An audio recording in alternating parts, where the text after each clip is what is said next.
金彩媛剪咗短頭髮之後咧，靚到好似唔同咗個人咁啊！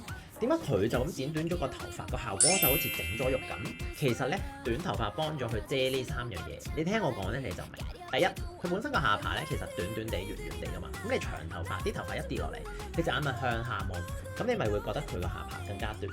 但係佢一剪短，你個焦點即刻上翻去，望住佢條眉、對眼，佢最靚嗰度。第二係佢塊面。佢五官生得集中㗎，如果留長頭髮咧，成幅頭髮就好似包住塊面咁，睇落塊面同五官之間就會好多位，反而顯得塊面更加大。剪短咗就唔同啦，啲多餘嘅位冇晒，本身塊面細就顯得更加精緻。第三咧，佢個身形。佢成個人骨架細，又唔算好高，留長頭髮咧冚住條頸同埋個膊頭，乜嘢線條都冇晒。一剪短就唔同啦，個鎖骨、條頸都露翻出嚟，成個人輕咗、精神咗，比例都會好睇咗好多。唔係話短髮一定贏長髮喎，係佢呢個樣啱啱好剪短咧就最着數，靚嘅位全部放大，唔靚嘅位收埋晒。